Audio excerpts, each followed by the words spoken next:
여러분, 제가 설교를 하면서 이제 그 말씀을 전할 때 이 말씀의 배경이 이렇습니다 라고 이야기하는 그 시간이 사실은 또 집중하기에 쉽지 않은 그런 시간일 수 있습니다. 그러나 그럼에도 불구하고 여러분, 배경을 알지 못하면 성경과 우리와의 접촉점이 없는 거예요. 하늘로부터 말씀이 내려오는데 여러분, 배경이라고 하는, 역사의 배경이라고 하는 현실을 여러분 우리가 끼고 있기 때문에, 그래서 좀 어려운 말로 두 지평이다 그러는데, 말씀과 내 삶, 이 두 지평이 만나야 말씀이 마음에 와닿고, 이 말씀이 나에게 주신 말씀이구나, 그렇게 고백이 되어지는 거거든요. 자, 여러분, 여기까지만 하고, 여러분, 사도행전은 예수님이 십자가에 죽으시고 부활한 뒤에 제자들에게 이 모양 저 모양으로 나타나셨습니다. 우리 주님께서 요한복음에 내가 십자가에 못 박혀서 올라가는 것이 좋다라고 이야기한 것은 뭔가 하면, 반드시 여러분 부활하신다는 것을 명확하게 말씀하고 계신 것이고, 또 예수님은 육신을 입은 몸이기 때문에, 예를 들면 울산이면 울산, 부산이면 부산, 서울이면 서울, 이렇게 공간의, 장소의 한계를 받지만은 그분이 올라가셔서 자기와 똑같은 영, 예수의 영, 하나님의 영, 성령을 우리에게 보내시면 여러분, 이쪽에서도 나타날 수 있고 저쪽에서도 나타날 수 있고, 그러니까 여러분, 4차원을 넘는 12차원, 100차원의 하나님은 언제든지 우리와 함께 있을 수 있기 때문에, 여러분, 그분은 십자가에 못 박히시고 올라가시는 것이 좋고, 또 그분이 부활의 영으로 우리에게 오셨단 말이죠. 자, 그런데 부활하신 그 주님께서는 신령한 몸을 입으시고 40일 동안 제자들과 함께 하신 이후에 여러분 또 하늘로 올려져 승천하시는 모습, 이것이 오늘 본문의 전체적인 배경이 되어지는 것입니다. 여러분, 상처 트라우마라는 그런 이야기가 있지 않습니까? 제자들이 3년 꼬박 자기의 청춘을 다 바쳐가지고 예수님을 따라다녔을 때는 무슨 목적이 있었을 텐데, 그 목적을 이루지 못하고 우리 주님께서 십자가에 죽으니까 얼마나 여러분 거기에 엄청난 상처와 트라우마가 있었겠습니까? 그런데 이게 웬일입니까? 부활하신다는 말을 그냥 마음으로만 듣고 의심하고 있었는데, 진짜 부활하신 예수님이 나타나셔가지고 또 자기와 함께 또 먹기도 하고 가르치기도 하시면서 또 동고동락을 40일 동안 하니까 너무 행복했겠죠? 자, 여러분, 이게 이제 마음에 와닿아야 되는 거예요. 내 말처럼 들려야 된단 말입니다. 자, 그런데 또 우리 주님께서 40일 동안 같이 보내시고 난 다음에 하늘로 올라가가지고 또 없어졌어요. 그러니까 여러분, 그 마음속에 어쩌면 인간적으로 보면 이중에 큰 트라우마, 상처가 생긴 것입니다. 그렇지만 여러분, 그럼에도 불구하고 우리 제자들은 이제 십자가에 못 박혔을 때의 그 트라우마를 잠시 내려놓고 다시 주님의 약속의 말씀을 떠올리면서 하나님의 약속의 장소로 올라가는 것을 보게 되는 거죠. 자, 여러분, 12절 13절 보겠습니다. 제자들이 감람원이라 하는 산으로부터 예루살렘에 돌아오니 이 산은 예루살렘에서 가까워 안식일에 가기 알맞은 길이다. 자, 여러분, 잠깐만 들어보십시오. 자, 제가 지난번에 복음서 설교하면서도 이 예루살렘에는 두 가지 산이 있는데, 여러분, 하나는 예루살렘에 있는 성전산이 있고, 또 종말을 설교했던 마태복음 24장 25장을 설교했던 감람산이 있습니다. 이것이 마주보고 있단 말이죠. 예루살렘 성은 서쪽에 있고 감람산은 이제 맞은편 동쪽에 있는데 말이죠. 그 중간에 골짜기를 기드론 골짜기라고 이야기한다고 말씀을 드렸습니다. 자, 그런데 왜 성경지리가 필요한가 하면, 여기 보니까 이 산은 예루살렘에서 가까워서 안식일에 가기 알맞은 곳이다 라고 이야기했죠. 그러니까 유대인들이 안식일에 가기에 알맞은 거리가 얼마인가 하면요, 2000규빗입니다. 2000규빗. 그러니까 한마디로 말하자면 여러분, 한 규빗이 뭐 45cm, 뭐 편하게 50cm지 않습니까? 그러니까 2000규빗이 어느 정도인가 하면요, 1km, 정확하게 이야기하자면 900m, 또 넉넉하게 하면 1km 안에 있단 말이죠. 자, 그러니까 1km까지는 안식일에 갈 수 있었어요. 그러니까 여기서 저까지 지금 제자들이 안식일에 가기 알맞은 길이니까 거리가 얼마쯤 된다는 거예요. 1km 이내에 있다 라는 것을 이야기한다는 걸 아시겠죠? 무슨 말인지. 자, 그리고 난 다음에 여러분 13절 말씀, 들어가 그들이 유하는 다락방으로 올라갔습니다. 여러분, 항상 올라갔다라고 하는 이 말은 긍정적인 그런 의미를 가지고 있는 겁니다. 자, 여러분 한번 잠깐만 이야기해 보십시다. 자, 여러분, 개성은 한양보다 위에 있습니다. 그런데 한양이 여러분 서울이죠. 수도 서울이죠. 예, 그러니까 여러분, 개성에서 한양으로 올라가요, 내려가요? 올라갑니다. 아시겠죠? 올라갑니다. 울산에서 서울로 올라가는 거예요. 무슨 말인지 알겠죠? 그러니까 여러분, 예루살렘 성전으로 올라가는 거예요. 그러니까 올라간다고 하는 이 말은 뭔가 하면 부정적인 이미지가 아니고, 여러분, 그 사람들 마음속에 뭔가 든든한 것이 있고 뭔가 확실한 방향을 제대로 잡고 명확할 때 쓰는 표현이 올라간다라고 하는 표현입니다. 자, 여러분, 정리하면 이렇습니다. 자, 첫 번째 정리는 뭔가 하면, 지금 제자들은 십자가 때문에 큰 상처와 트라우마를 받았습니다. 그리고 예수님이 부활하셔가지고 반짝 기뻤는데, 또 예수님이 40일 동안 같이 계시다가 승천하시고 또 예수님은 지금 현재 없습니다. 혼란입니다. 답답합니다. 갈팡지팡입니다. 어쩔 줄은 모릅니다. 그죠? 자, 여러분, 그때 우리는 뭐가 우리의 키가 되고 방향이 되어야 되는가 하면 말씀이 방향이 되어야 된다는 거예요. 자, 여러분, 어떤 말씀요? 4절 말씀. 자, 같이 한번 읽어봅시다. 또 한번 시작. 사도와 함께 모이사 그들에게 분부하여 이르시되 예루살렘을 떠나지 말고 내게서 들은 바 아버지께서 약속하신 것을 기다리라. 자, 여러분, 저는 이 말씀을 읽으면서 어떤 생각이 드는가 하면, 하나님의 말씀이라고 해가지고 어마어마한 순종도 있겠지만은 지금 부활하신 예수님을 만난 지 얼마 안 된 그 제자들에게 하나님께서 말씀하시고 순종을 요구하시는데, 그 순종이 무슨 대단한 순종이 안 되라는 거예요. 자, 여러분, 잘 들으십시오. 대단한 순종이 아닙니다. 순종 두 가지 요구하셨죠. 말씀 두 가지 요구하셨죠. 뭐라고요? 떠나지 말고 기다리라. 시작. 떠나지 말고 기다리라. 자, 정답은 쉽습니다. 예, 이것도 어렵습니다. 이야기하면 자리에 벌떡 일어나서 나가셔야 돼요. 자, 여러분, 하나님께서 우리들에게 말씀하시는데 떠나지 말고 기다리라. 이게 여러분 큰 어려운 숙제입니까? 또 대답을 안 하시네. 여러분, 떠나지 말고 기다리라 이 말이 쉬워요, 어려워요? 할 수 있겠죠? 그러니까 할 수 있는 것은, 여보세요? 할 수 있는 것은, 할 수 없는 것은. 그래서 말씀은 이순신이라고 그랬잖아요. 이순종, 이신뢰. 그러니까 할 수 있는 것은 여러분 순종하고 할 수 없는 것은 신뢰하면 되는데, 여러분, 제자들한테 하나님께서 원하시는 것은 특별한 것이 아니고 떠나지 말고 기다리라. 언제까지? 성령 받을 때까지 그렇게 하라는 거예요. 여러분, 우리가 어떤 시기를 만났지 않습니까? 그 시기가 지금 제자들처럼, 자, 무조건 납니다. 지금 제자가 누구예요? 나죠.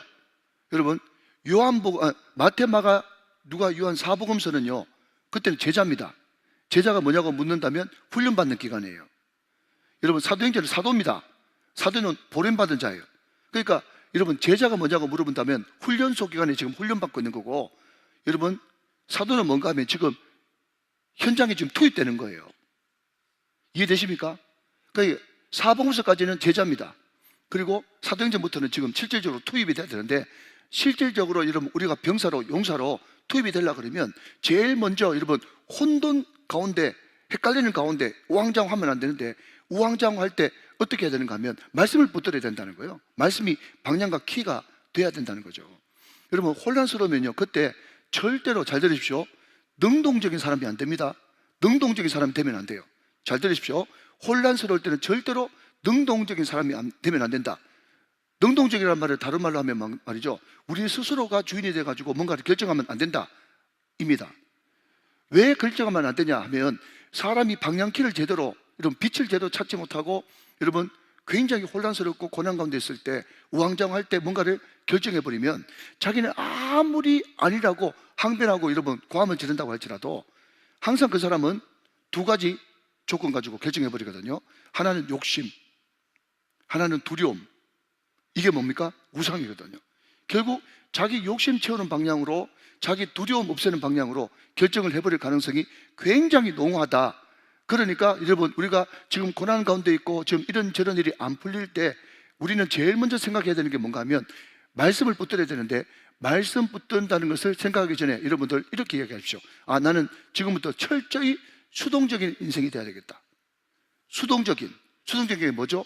말씀에 붙들려서, 기도에 붙들려서, 성령에 붙들려서 내가 할 수 있는 것은 아무것도 없다라고 생각하면서 하나님께서 말씀하기 전까지는 움직이지 않겠다라고 하는 수동형 인간이 돼야 제대로 된 결정을 할 수 있다는 거예요. 믿으시면 아멘 하시기 바랍니다. 여러분, 그것을 꼭 기억을 하셔야만 합니다. 자, 그리고 여러분, 떠나지 않고 기다립니다. 떠나지 않고 기다립니다. 그때 기다리면서 뭘 해야 됩니까? 기다리고 기도해야 되는 거죠. 어떤 기도? 여러분, 14절 말씀 볼펜 들고, 여자들과 예수의 어머니 마리아와 예수의 아우들과 더불어 마음을 같이하여 오로지 기도에 힘쓰니라. 자, 한번 따라합시다. 더불어 기도, 오로지 기도. 시작. 더불어 기도, 오로지 기도. 자, 여러분 이제 다 일어나서 가십시오. 왜냐하면 오늘 이것만 발견해도 여러분 큰 100만불짜리 얻었습니다. 기도는 어떻게 해야 되냐? 더불어 기도해야 되고 오로지 기도해야 되고, 이게 기도 응답의 비결입니다. 여러분, 혼자 기도하지 마십시오. 중보 기도자와 같이 더불어 기도하십시오. 그리고 여러분, 기도할 때 자꾸 여러분 생각 정리하지 마십시오. 어떤 이번에 직분 받는 분이 저하고 제자 훈련하면서, 목사님, 제가 이제 기도할 때마다 목사님 말씀이 자꾸 떠오르는데, 제가 강단에서 그런 말을 했대요. 아니, 기도하러 왔으면 기도해야지 왜 자꾸 생각 정리하고 앉았냐고, 그렇게 이야기한 적이 있어요. 많은 사람들이, 특별히 여러분 이성적이고 또 자수성가한 사람이 가장 큰 문제가 뭔가 하면 기도 시간에 기도해야 되는데 생각 정리하고 있어요. 물론 여러분, 생각 정리 안 하는 것보다 100번 1000번 낫지만은 기도는 생각 정리하는 시간이 아니고 하나님 앞에 여러분 맡기는 시간이고, 하나님 그분과 관계를 맺는 시간입니다. 자, 한 번 더 따라합시다. 더불어 기도, 오로지 기도. 한 번 더, 더불어 기도, 오로지 기도. 믿으시기를 주님의 이름으로 축원합니다. 자, 여러분 15절 말씀 한번 보십시오. 그때 여러분 마가의 다락방에 모인 사람의 숫자가 이렇답니다. 모인 무리의 수가 120명이나 되더라. 그때 베드로가 그 형제들 가운데서 일어섰다. 그렇게 이야기해요. 자, 여러분 여기에 120명 한번 밑줄 그어 보시고요. 자, 여러분 우리가 성경을 좀 이렇게 비교할 수 있어야 되는데, 여러분 우리가 고린도전서입니까? 15장에 보면 여러분 예수님의 부활을 목격했던 사람이 몇 명이래요? 500여 형제들에게 일시에 보이셨다라고 이야기했죠. 그러니까 여러분 너무너무 저는 성경이 재밌는 거예요. 자, 여러분 보십시오. 부활을 목격한 사람이 몇 명이라고요? 500명이에요. 500명. 500명인데 마가의 다락방에 모인 사람은 몇 명이라고요? 120명인 거예요. 그러니까 120명 되는 많은 숫자가 모였다라는, 그게 포커스가 있는 게 아니라, 어쩌면 여러분 이것을 옳게도 보고 거꾸로도 본다 그러면 부활을 목격한 사람이 500명이 되는데 왜 거기에 120명 밖에 안 모였냐, 이렇게 이야기해도 전혀 성경에 무난한 겁니다. 자, 여러분 본다는 것은, 경험한다는 것은 굉장히 중요합니다. 그러나 그럼에도 불구하고 본다고 경험한다고 다 되는 게 아닙니다. 중요한 것은 여러분 부활을, 그 예수님의 엄청난 부활을 여러분 목격하고 봐도 120명 밖에 안 모인다니까. 이게 얼마나 우리에게 주는 영적 인사이트가 큰 겁니까? 그러니까 여러분 모인다는 것은 엄청난 큰 축복인 거예요. 오늘 여기 모신 여러분 축복, 이 자리에 앉아있던 자체로 축복받은 줄로 믿으시기 바랍니다. 모여있는 것 자체가 정말 축복이에요. 여러분 제가 아는 목사님이 그런 이야기를 들려줍니다. 무슨 이야기인가 하면, 이 목사님의 할아버지의 원래 고향이 평안도인데 말이죠. 그때가 언젠가면 1907년에 장대현 교회에서 평양 대붕이 일어나는 그 시기에 자기 할아버지가 있었대. 근데 놀라운 것은 자기 할아버지가 모교회가 어딘가 하면 평양 장대현 교회래. 평양 장대현 교회. 자, 여러분 여기서부터 엄청난 반전이 일어납니다. 잘 한번 들어보십시오. 자기 할아버지, 외할아버지가 평양 장대현 교회 출신인데 문제는 뭔가 하면 그때 부흥이 안 갔대. 완전 반전이야. 그래가지고 여러분 그때 부흥에 뭐 때문에 안 갔는지 모르겠는데, 안 갈 타이밍도 아닌데 부흥을 안 갔는데, 그때 여러분 교회가 발칵 뒤집어져 가지고 말이죠, 다 성령 충만 받고 여러분 떼굴떼굴 뛰면서 여러분 회개를 하고 난리 법석 나가서 성령 충만을 받았는데 그분은 부흥을 안 갔어. 그런데 너무 평양 대부흥 운동, 그게 여러분 엄청난 역사적 사실이니까 자기 할아버지가 죽기 전에 자기 이 외손자 목사한테 회개하더랍니다. 내가 다른 사람들한테는 거기 있었다고 거짓말했다고. 여러분, 교회가 부흥을 해도 말이죠, 부흥을 해도 여기에 동참하는 동참자가 있고 외인이 있는 거예요. 얼마나 부끄럽고 여러분 민망했으면 거기에 부흥에 참석도 안 했는데 여러분 참석해도 거짓말할 정도였겠습니까? 그런데 여러분, 그때 어떤 일이 있었는지 자기 친한 집사님 장로님들한테 싹 다 들었대. 그래가지고 너무 여러분 그 부흥을 경험한 그분들이 여러분 이 사람 저 사람 5만 사람 다 간증할 것 아닙니까? 무슨 말인지 알아듣죠? 예를 들어서 여러분 우리 육성호 장로님이 만약에 그때 못 오셨는데 그죠? 여기에 여러분 꽉 차가지고 다 왔으면 육성호 장로님 아는 사람 수천 명은 다 이야기할 것 아닙니까? 자기 받은 은혜를. 그러니까 하도 그걸 많이 들으니까 자기가 거기에 있었던 것처럼 그냥 소위 말해서 거짓말인데 진짜처럼 착각하는 거예요.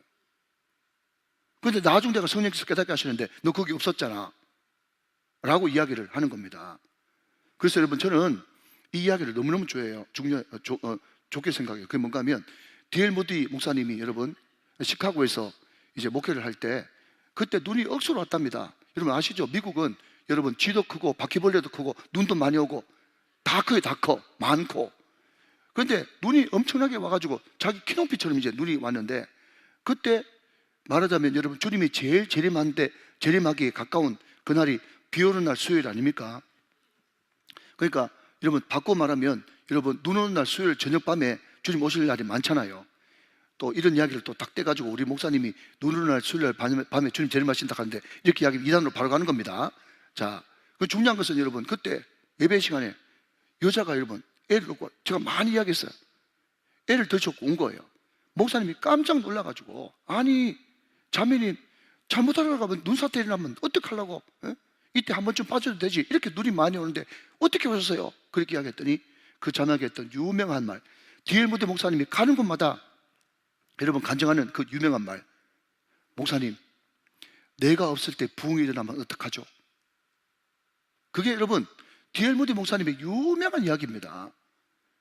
그러니 이제 여러분 제가 우리 교육자들한테도 늘 이야기하는 게 뭔가 하면 예배에는 빠지면 안 된다. 예배는 빠지면 안 된다. 모든 예배에 다 참석한다.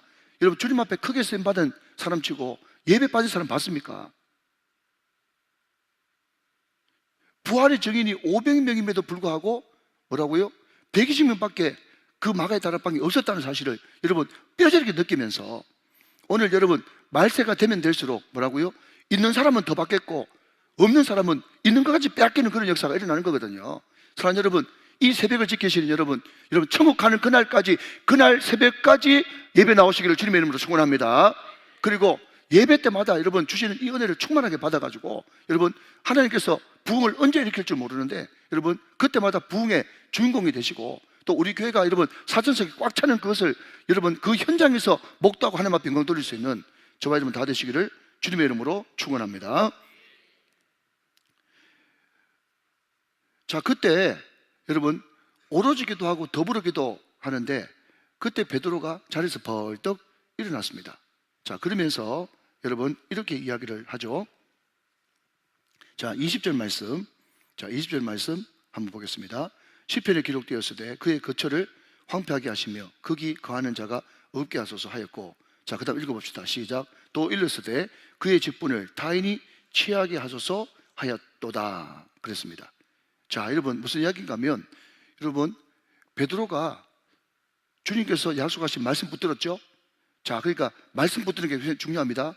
근데 그 말씀이 어려운 말씀이 아니에요. 순종하기 어려운 말씀이 아닙니다. 뭐라고요? 떠나지 말고 기다려라.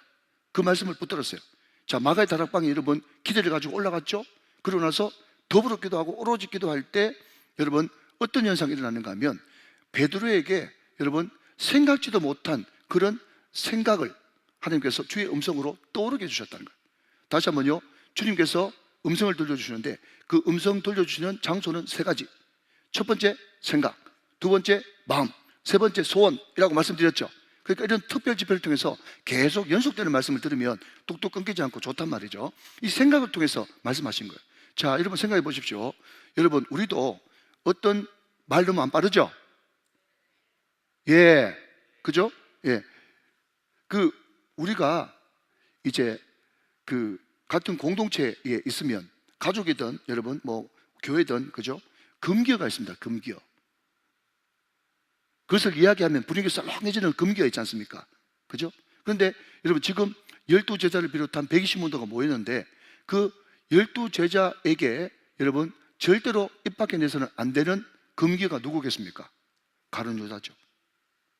3년 동안 여러분 동고동락 같이 했는데 그 인간이 그렇게 배신하고 뒤통수 때릴지 몰랐죠. 그러니까 거기 있는 어떤 사람도 여러분 입을 열면 안 되는 거예요. 그런데 베드로가 말씀 붙들고 여러분 올라가서 오로지 더불어 기도하는 가운데 성령께서 생각나게 하시는 거예요. 무슨 생각?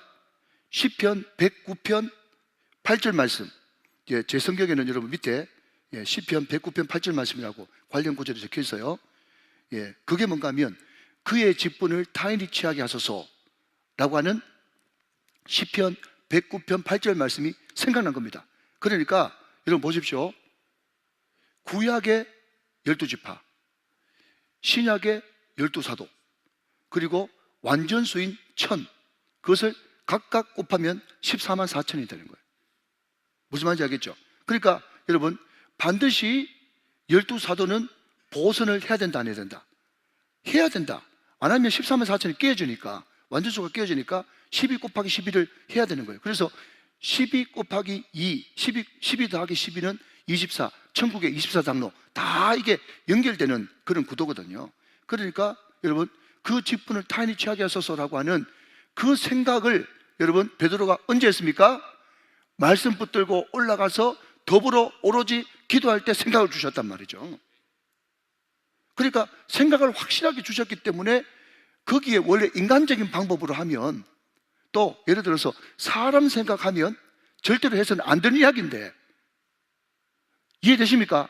가룟 유다 이러면 입 밖에도 꺼내면 안 되는 거예요. 그런데 그럼에도 불구하고 여러분 성령의 생각하심으로 말미암아 가지고 그 사이에서 일어나 가지고 담대히 우리가 아무리 듣기 싫어도 들어야 된다. 가룟 유다 자리에 누가 보선해야 된다. 들어와야만 된다. 그게 하나님의 뜻이다 라고 하나님의 뜻을 명확하게 말씀해 줬다는 거예요. 자, 여러분 두 가지 적용합니다. 첫 번째, 여러분 목사님들하고 만나가지고 이야기를 들어보면 자기 교회 자랑을 하면서 이런 자랑을 종종 합니다. 장로님들 만나도 마찬가지예요. 우리 교회는 너무 민주적이라는, 민주적. 그래서 모든 성도들, 당연부터 시작해가지고 모든 성도들의 마음을 다 맞추어가지고 빨리 가지 않더라도 천천히 가면서 다 사람 마음 맞춰서 간다는 거예요. 여러분 참 좋은 교회죠? 그죠? 네. 뭐 그 일반적인 교회입니다. 저는 생각할 때. 그런데 하나님 보시기에는 그게 교회가? 자, 여러분 대답하셔야 됩니다. 피아노 100대가 있습니다. 여러분 다 같이 화음을 맞추기 위해서 피아노 조율을 100대 해야 되는데 다시 한번요. 여러분 2번 1번 맞추고 3번 2번 맞추고 4번 3번 맞추고 그렇게 해야 되죠? 그렇게 하면 여러분 피아노 100대가 다 소리가 다른 거예요. 정확한 1번에 2번도 3번도 4번도 5번도 아멘 안 하면 이 바쁜 데서 계속 해야지. 7번 8번 9번 10번 계속 다 1번에 맞춰야 돼요. 딱 표준인 1번에 맞춰야 되는 겁니다. 여러분 오케스트라는 어디 맞춰요? 오보에 맞추잖아요. 무슨 말인지 알겠죠? 오보에가 꽝. 그래서 그 우리 음악회 가면 굉장히 듣기 싫은 소리 막 나오잖아요. 이거 왜 연주하기 전에 왜 저런 소리를 내지? 그래야 튜닝 전체를 튜닝을 해야 되는 거예요. 마찬가지로 여러분 교회도 민주적인 교회, 여러분 당연히 민주적인 교회 돼야 되겠죠. 그 상식 아닙니까? 그런데 민주적인 교회를 뛰어넘어서 여러분 영적인 교회가 돼야 되는 것이고, 여러분 오로지 더불어 기도해가지고 여러분 성도들이 합심해서 기도하다 보면 성령께서 수백 명 수천 명의 성도들, 여러분 수천 명이 아니라 수만 명의 성도들의 마음도 하나로 합쳐주시는 분은 성령이시단 말이에요. 그게 여러분 가능합니까? 세상에 어느 공동체가 그런 일이 있습니까? 그렇지만 성령이 하시면 충분하단 말이죠. 그래서 민주적인 교회가 아니라 성령 공동체가 돼야 되고, 오늘 베드로가 여러분 금결하니까요 절대로 그때 만약에 여러분 성령 충만 받지 않았을 때 이런 이야기 했으면 그냥 쿠데타이 났을 겁니다. 그러나 그럼에도 불구하고 다시 한번요, 말씀 붙들고 올라가서 더불어 오로지 기도하고 생각도 오르게 하시는 것을 순종했더니 모든 사람들이 거기에 동참해가지고 마음이 합해지는 역사가 나타났단 말이죠. 여러분 가정에도, 여러분 공동체도, 여러분 기업에도 이런 역사가 일어나게 되시기를 주님의 이름으로 축원합니다. 자, 근데 여러분 너무 중요하기 때문에 약간만 옆으로 좀 가보면 무슨 말인가 하면, 자, 여러분 18절 말씀 한번 보세요. 18절 말씀. 자, 한번 읽어보세요. 시작. 이 사람이 불의의 삭스로 밭을 사고 후에 몸이 곤두박질하여 배가 터져 창자가 다 흘러나온지라 라고 이야기를 했습니다. 자, 여러분 저는 무슨 이야기를 하고 싶은가 하면, 혹시 여러분 가정에 여러분 자녀들 가운데 머리는 똑똑한데 엉덩이 뿔난 놈 없습니까? 이렇게 하니까 꼭 우리 집구석 이야기하는 것 같아가지고, 그건 아니고 무슨 이야기인가 하면요, 소위 말해가지고 똑똑한 사람들이 성경을 읽을 때 여러분 항상 불일치, 일치 하나는 그거를 딱 잡아내가지고 난 이것 때문에 못 믿겠다라고 하는 그런 엉덩이 뿔난 놈들이 항상 꼭 있다는 거예요. 그 중에 하나가 뭔가 하면, 목사님, 다른 복음서에 보니까 가룟 유다가, 왜냐하면 사복음서에 가룟 유다 배신한 이야기 다 나온다고 말씀드렸지 않습니까? 그런데 가룟 유다가 목매어 죽었다라고 이야기하는데, 오늘 또 사도행전 1장 18절 말씀 보니까 그냥 창자 터져 죽었다라고 이야기하는데, 안 맞네요. 그렇게 이야기하는 사람이 있다는 거예요. 여러분 꼭 이거를 아침인데 상그럽게 설명 안 해도 되겠죠? 이건 상식 아닙니까? 그죠? 원래 처음에는 목매어 죽었는데 그 목매어 죽은 게 뚝 떨어져 가지고 여러분 어디에 부딪히거나 해가지고 그렇게 됐겠지. 이 설명이 쉽단 말이죠.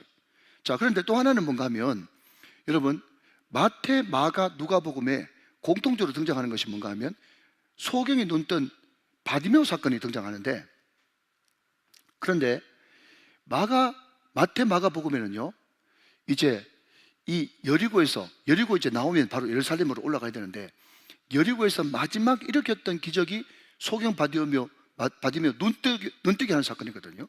그런데 마태, 마가복음에는 여리고를 나가실 때에 바디메오를 만나가지고 눈뜨게 하셨다라고 기록되어 있는데, 누가복음에는 바디메오라고 이름이 안 되어 있는데 한 소경을 여리고에 들어가실 때 바디메오를 고치셨다, 소경 고치셨다. 인물은 동일한 인물이거든요. 그러니까 막 찾아가지고, 여러분 복음 만난 기쁨을 이야기해야지, 성경 배치되는 거 그거 찾아와가지고, 목사님 이거 한번 보십시오. 마태복음 또 마가복음에는 나갈 때 그냥 고쳤다 그러더니 누가복음에 들어갈 때 고쳤다니까 이거 틀린 것 아닙니까? 성경 틀렸죠? 이렇게 이야기합니다. 자, 여러분 결론, 여러분 그런 구절을 만나거들랑 틀렸다고 이야기하지 말고 내가 몰랐다고 이야기하셔야 됩니다. 그래서 이게 굉장히, 저도 이런 것도 있네 생각했는데요, 공부를 좀 해보고 요즘에는 너무 여러분 AI가 좋아가지고 그분한테 살짝만 도움받아도 이렇게 이야기를 합니다. 여러분 혹시 인도 안 가보셨죠? 인도 가보신 분도 계시는데, 여러분 인도 가면요, 그 델리가 위쪽에 있거든요, 인도 북쪽에. 근데 거기 가면 워낙 그 델리가 오래된 도시라 가지고 뉴델리가 있고 올드 델리가 있어요. 뉴델리, 올드 델리 들어보셨죠? 그죠? 올드는 옛날부터 있었던 고도시고, 여러분 지금 성남 분당처럼 그런 거예요. 올드 델리가 있고 뉴델리가 있는데, 그러니까 마태, 마가복음의 바디메오는요, 지금 올드 여리고에 나올 때 바디메오가 있었다는 그런 이야기고, 그리고 올드 유 중간에, 여러분 거기 중간에 텅 빈 그 공간이 원래 거지들, 또 먹고 살지 못하는 사람들, 어려운 사람들 거기에 이제 모여 있는 곳이거든요. 그러니까 여러분 지금 유 여리고로 들어가는 그 길목이죠. 그러니까 알아듣죠? 맞습니다. 그러니까 마태, 마가복음은 여러분 올드 여리고에 나올 때 그 관점에서 본 거고, 누가복음에는 뭐죠? 지금 뉴 여리고 들어가기 전에 고쳤잖아요.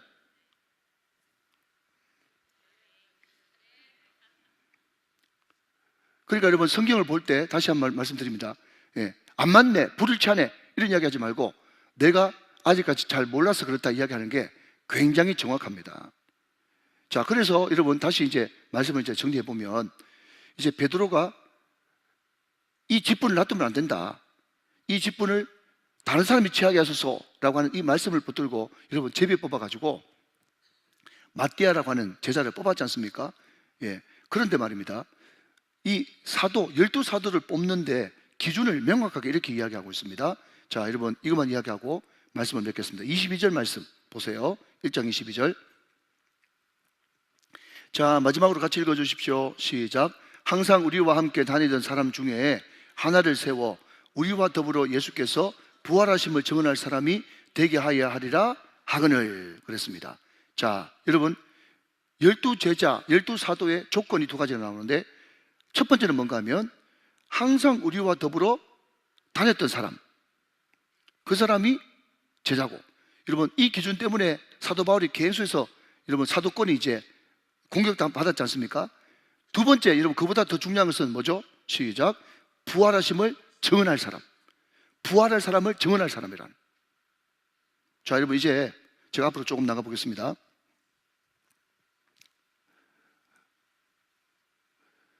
여러분 요즘에 유튜브를 비롯한 SNS가 발달해가지고, 예를 들어서 제가 지금 여리고 이야기했는데 이 여리고 바디메오 관한 여러분 유튜브가 100개도 넘어요. 그러니까 그거 여러분 다 듣고 여러분 바디메오에 대해서 한번 이야기해보자, 여리고에 대해서 한번 이야기해보자 그러면 아마 저보다 더 훨씬 더 많은 지식과 정보를 가질 수 있을 텐데요. 그래서 중요한 것은 뭔가 하면 아무리 지식 정보가 많아도 그 지식 정보가 여러분 부활하신 예수님을 만나지 못한 지식이면 그것은 여러분 마귀의 지식인 겁니다. 여러분 마귀도 예수님에 대해서 하나님의 아들에 대해서 정확하게 알고 있었습니다. 그러나 그럼에도 불구하고 여러분 그것은 거듭난 지식이 아니었어요. 그러니까 우리가 여러분 정말 전도자가 되어지고 제자로 살기 위해서는, 보냄받은 사도로 살기 위해서는 반드시 우리가 여러분 가져야 될 것은 뭔가 하면 부활하신 주님을 만나야만 되는 거예요. 여러분 이것이 얼마나 중요한 줄 모릅니다. 여러분 저 경남 고성에 가면 소가야 교회라는 교회가 있습니다. 그 이야기만 하고 마쳐야 될 텐데요, 거기 소가야 교회 그 근처에 백시문중에 집성촌이 있거든요. 그런데 거기에 동국대 미대 대학원까지 나오고 작가 활동을 하고 있는, 동국대 미대에 나왔으니까 불교에 굉장히 심취된 여러분 백모씨라고 하는, 제가 이름도 아는데 그냥 넘어갑니다. 백모씨라고 하는 어떤 여성분이 계셨는데, 그 사람이 작품 활동을 하면서 이제 영감이 안 떠오를 때는 그 하동에 가면 쌍계사라고 있잖아요. 거기에 가가지고 대웅전 앞에서 늘 이렇게 있으면서 이제 영감을 받아온다는 겁니다. 근데 그 사람은 온 집안 자체가 다 불교에 심취되어 있고 또 백신문중에 육에 꽉 뭉쳐 있어가지고 주변에 예수 믿는 사람이 한 명도 없는 거예요. 근데 이 사람이 하루는 하동 쌍계사에 가가지고 영감을 받으려고 그냥 이제 영감을 받으려고 누구를 불러야 되잖아요. 불렀답니다. 부처님 이렇게 불렀대요. 부처님 이렇게 불러봐도 여러분 그게 뭘 말을 할 줄 압니까? 딴 데 가서 그게라고 했다고 하지 마세요. 그게 무슨 말을 할 줄 알아요? 그러니까 아무 말도 없으니까 이 사람이 어떤 생각을 했는가 하면, 이 말도 없고 답답하니까 내가 여기서 이 절이지만은 예의는 아닌 줄 알지만은 예수님을 한번 불러볼까, 그렇게 생각하고 그 쌍계사 대웅전 앞에 그 앉아가지고 말이죠, 예수님 불렀는데 부활하신 예수님이 진짜 나타나는 거예요. 제가 간증을 들어보고 하는 소리예요. 그래 그 사람이 여러분 그 순간부터 이제 전혀 자기는 예수 믿는 사람 주변에 아무도 없는데 그 소가야 교회라고 하는 거기에 지금 등록을 해가지고 신앙생활을 잘하고 있어요. 여러분 그 스토리 뒤에 재밌는 것도 많은데 다음에 해드릴게요. 그러니까 여러분 지금 무슬림 그 대표적인 북아프리카의 알제리라고 하는 그게 보면, 오늘도 제가 아침에 보고 왔는데 그 무슬림이 있는 알제리, 거기는 여러분 예수 믿으면 완전 격리되어지고 잘못하면 죽습니다. 그런데 거기에 여러분 지금 무슨 순복음교회라고 하는 그 교회에 성도들이 1000명 모이는데, 1000명 모이는 그런 교회가 알제리에 있는데, 근데 그 중에 여러분 리포터가 가가지고 손들어 보라 그러니까 그 1000명 성도 가운데 4분의 1이 부활하신 예수님을 직접 만났다는 거예요. 이런 무슬림이 있는 그 나라는요, 잘못하면 복음 전하면 감옥에 갇히고 추방되고, 잘못하면 살인당합니다. 테러당합니다. 그래서 많은 선교사님들이 무슬림 지역에서 그냥 사는 것만 해도 예배자다, 선교다라고 생각하는 그런 지역입니다. 거기에 순위파 아주 여러분 극렬한 그런 무슬림이 있는 데잖아요. 그런데 그 수많은 순위파 극렬 무슬림이 있는 거기에 여러분 1000명이 넘는 교회가 있는데, 거기에 여러분 4분의 1, 3분의 1 가까운 사람이 부활하신 예수님을 직접 만나서 예수를 믿게 되었다는 그런 보고들이 지금 엄청나게 많이 올라오고, 여러분 책 중에도 어떤 책이 있는가 하면 왜 무슬림의 부흥이 일어나는가, 이런 책도 있어요. 이란, 그죠? 터키, 알제리, 모나코, 이런 무슬림 지역에 엄청나게 영적 부흥이 일어나고 있습니다. 사랑하는 여러분, 중요한 것은 그 부활의 주님을 우리가 말씀으로 만나고, 또 기도로 만나고, 또 부활의 주님을 우리가 직접 인격적으로 영접을 해야 우리 안에 있는 여러분 이 엄청난 하나님께서 우리를 폭발시키려고 하는 이 엄청난 잠재력이 부활의 주님을 만날 때 여러분 폭발하는 그런 역사가 일어나게 되는 것입니다. 우리 교회를 통해서 그런 역사가 마음껏 일어나게 되시기를 주 예수 그리스도의 이름으로 축원합니다.